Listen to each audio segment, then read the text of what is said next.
feel that. How important is patience, man? Because you were patient. I mean, y'all got turned out by Dallas.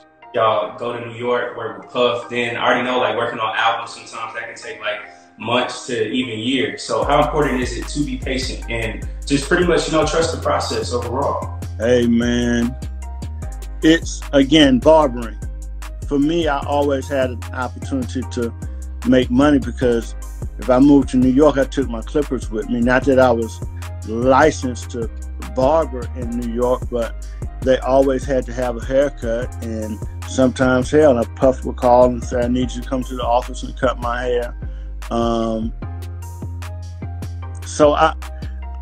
then I still had homies in the street who was getting street money, who wouldn't mind, kicking me down a little something. By the way, we do have some jealous brothers on the line.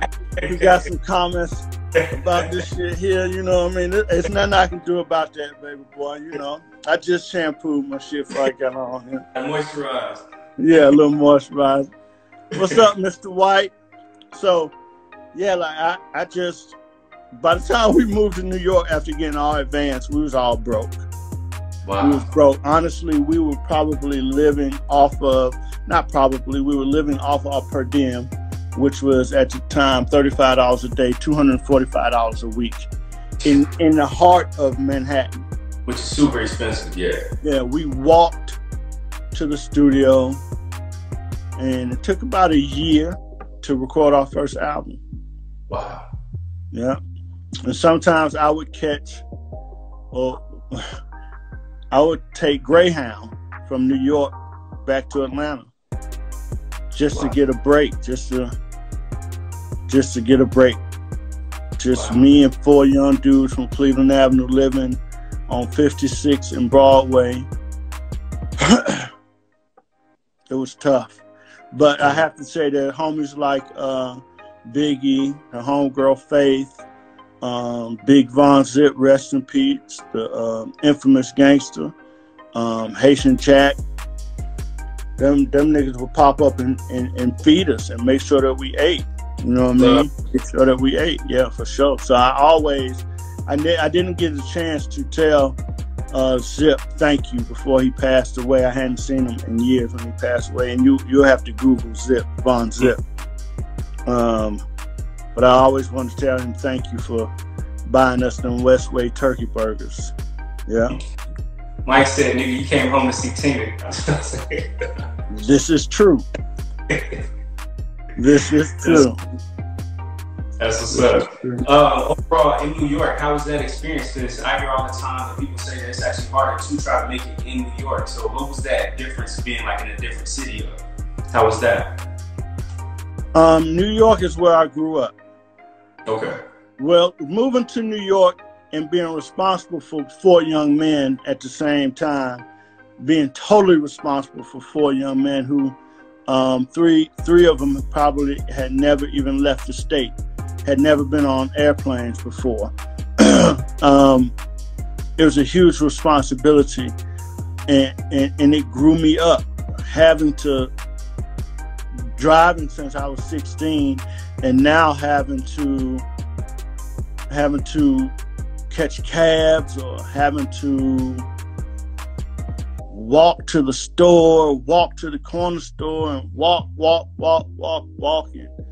in the rain, walk in the snow. We were there for the blizzard in 95, 96. It was like 52 inches of snow.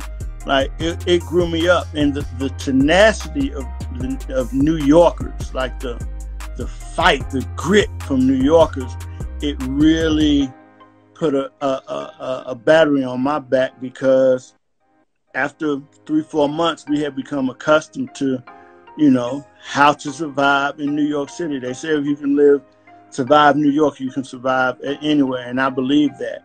But what the benefit was, we were signed to Bad Boy, and at the time, Bad Boy was on fire. Craig Mack was on fire. Yeah. Biggie was on fire. Total was on fire. Faith was coming. She was about to be on fire. So we was on the Bad Boy train. We really benefited from being signed to Bad Boy. But as soon as we open our mouths, motherfuckers like, y'all not from New York. You're not from Bad Boy. Like, I remember the what's the video with Biggie? One More Chance remix video. And Heavy D was standing on the steps, and everybody was trying to get into the house party, and all the different female artists was singing the Biggie, One More Chance. All the motherfuckers, we walk up, took cabs to the motherfucker. We walk up, like, yeah, we get to the door, like, yeah, we Puff's new group. We didn't even have a name yet. We weren't even 112 yet. So we could just say we're Puff's new group. Man, them motherfuckers looked at us and said, man, please get out of here. You ain't no Puff's new group. We couldn't even get in.